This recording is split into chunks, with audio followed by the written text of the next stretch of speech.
Selamat pagi Bapak Ibu Saudara yang dikasihi Tuhan.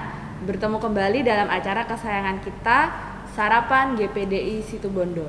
Makanan rohani bagi hati. Saudara, kita tahu ketika kita mau membuat sebuah minuman atau masakan, kita pasti akan melakukan beberapa persiapan. Di antaranya mulai dari membuat rencana, kita mau membuat minuman atau masakan apa, kemudian kita akan membeli bahan-bahan yang diperlukan, lalu menyediakan peralatan yang akan digunakan. Kalau kita mau masak sayuran misalnya, kita akan membersihkan sayuran tersebut, kemudian memotong-motong, sampai pada akhirnya kita akan mengolah bahan-bahan yang sudah dipersiapkan dengan peralatan yang ada. Untuk melakukan semuanya itu, saudara, kita tahu bahwa kita perlu untuk mencurahkan pikiran kita, waktu, tenaga, bahkan biaya. Demi memperoleh masakan yang enak, kita rela untuk melakukan semuanya itu. Mungkin sebelumnya kita juga bahkan belajar dari tutorial YouTube, kita akan bertanya kepada orang yang sudah handal, ataupun belajar dari resep di buku. Segala sesuatunya memerlukan proses sampai pada akhirnya kita bisa membuat minuman atau masakan yang kita inginkan. Sama seperti kita, saudara, di dalam kehidupan kita pasti akan ada banyak proses yang harus kita lewati. Sebagai orang percaya, kita yakin bahwa proses-proses tersebut boleh terjadi dalam kehidupan kita atas seizin dan kehendak Tuhan. Mari kita buka ayatnya dalam Roma 8 ayat 28. Roma 8 ayat 28. Kita tahu sekarang bahwa Allah turut bekerja dalam segala sesuatu untuk mendatangkan kebaikan bagi mereka yang mengasihi Dia, yaitu bagi mereka yang terpanggil sesuai dengan rencana Allah. Ayat ini adalah ayat yang pasti sudah sering kita dengar atau bahkan sering kita baca, saudara. Tapi di dalam proses dalam kehidupan kita, ketika hal-hal yang buruk terjadi dalam kehidupan kita, apakah kita ingat, saudara, seperti yang dikatakan dalam ayat ini, sesuai dengan rencana Allah?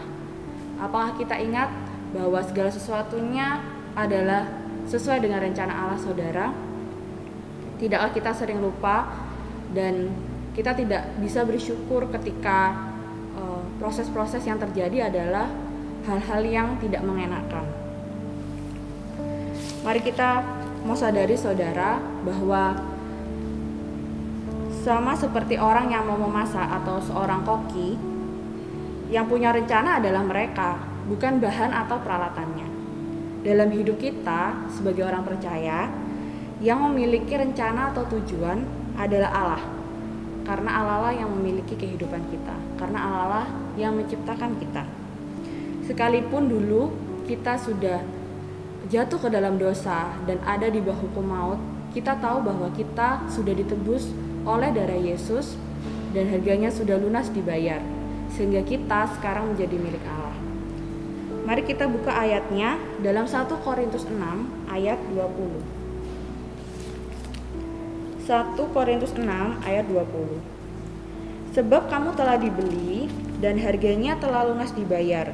Karena itu muliakanlah Allah dengan tubuhmu. Puji Tuhan. Kita bukan lagi ada di bawah hukum dosa.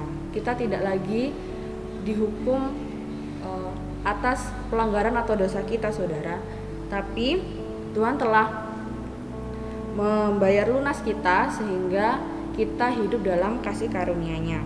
Sama seperti bahan makanan, bahan-bahan yang mau kita persiapkan, saudara, untuk membuat sebuah masakan atau minuman, kita membeli bahan-bahan tersebut.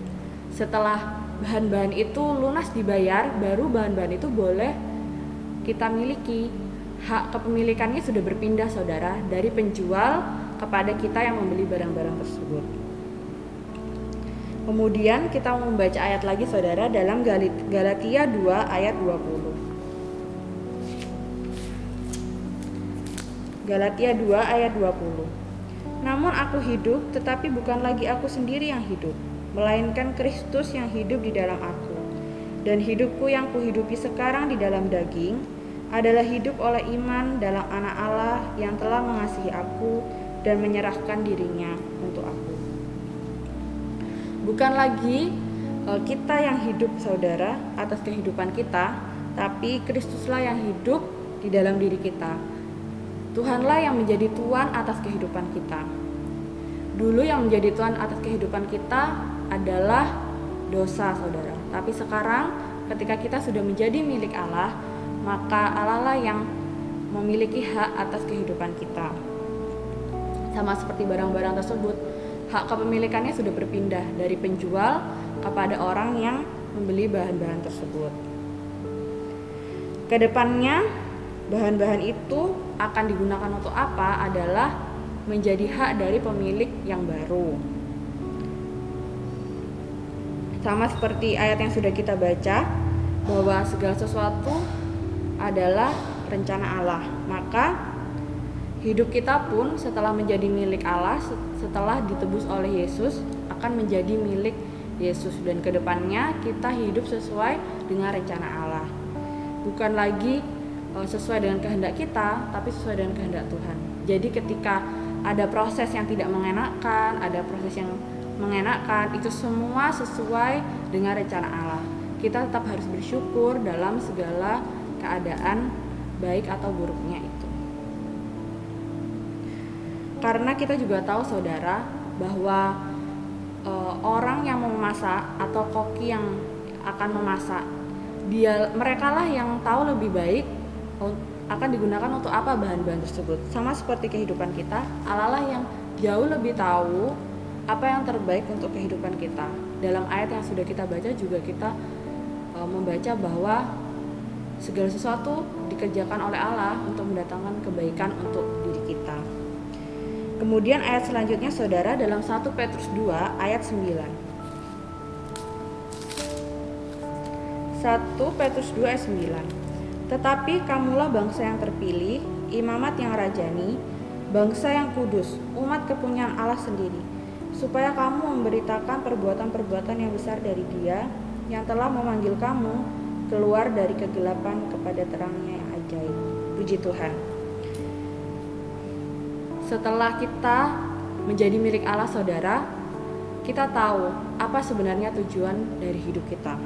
Seperti dikatakan dalam ayat yang sudah kita baca, supaya kamu memberitakan perbuatan-perbuatan yang besar dari Dia. Hidup kita bukanlah atas kehendak diri kita sendiri, bukan dikendalikan oleh dosa. Tapi kita tahu bahwa hidup kita selanjutnya tujuannya adalah untuk memberitakan perbuatan-perbuatan yang besar dari Allah. Jadi segala proses yang terjadi dalam kehidupan kita, saudara, kita mau tahu bahwa semuanya bertujuan untuk memuliakan Allah. Kita tahu bahwa tujuannya bukanlah pusatnya bukan diri kita lagi, tapi pusatnya adalah Allah. Sedikit bercerita tentang pandemi yang sudah kita alami, saudara. Kita tahu bahwa ini adalah proses yang rasanya tidak menyenangkan dalam kehidupan kita. Tapi segala sesuatu diizinkan terjadi. Kita mau yakin dan percaya Tuhan pasti punya rencana di balik semuanya itu. Di gereja kita tahu bahwa ada dapur umum. Nah, kegiatan ini dilakukan karena adanya pandemi yang terjadi. Di situ lewat dapur umum kita membagikan masakan-masakan kepada orang-orang yang membutuhkan dan sedang melakukan isoman. Nah, kita tahu, saudara, bahwa melalui masakan-masakan itu di atas kotaknya ada sebuah kalimat yang diberikan, yaitu salah satu kalimat yang ada dalam firman Tuhan, hati yang gembira adalah obat yang memanjur, tetapi semangat yang patah mengeringkan tulang. Nah, kita bisa belajar, saudara, dari acara atau kegiatan ini bahwa karena adanya pandemi, kita bisa, saudara, menjadikan pandemi ini sebagai alat untuk memberitakan firman Tuhan. Sekalipun kalimat itu rasanya tidak ada keterangan ayatnya ada di mana, tapi kita berdoa, kita mau yakinkan bahwa orang-orang terberkati lewat kalimat tersebut. Dan untuk selanjutnya, Tuhanlah, Roh Kudus sendirilah yang akan bekerja di hati mereka. Dan kita berharap saudara bahwa melalui segala proses yang sudah terjadi, bahkan pandemi ini, kita tahu saudara bahwa Allah punya tujuan di balik semuanya. Kita hanya perlu menemukan saudara apa yang sebetulnya Allah inginkan lewat semua proses yang terjadi dalam kehidupan kita. Tanyakan kepada Allah saudara, apa posisi saya, apa yang harus saya lakukan Tuhan di tengah-tengah proses yang sedang saya alami. Yakin dan percaya saudara, tidak ada segala sesuatu yang sia-sia. Segala sesuatu pasti akan mendatangkan kebaikan. Dan kita juga tahu bahwa semuanya adalah untuk memberitakan perbuatan-perbuatan Allah yang hebat dan menyalurkan kasih Allah kepada orang-orang yang belum mengenal Tuhan. Sekian saudara, renungan yang bisa saya sampaikan hari ini. Selamat beraktivitas, Tuhan Yesus memberkati.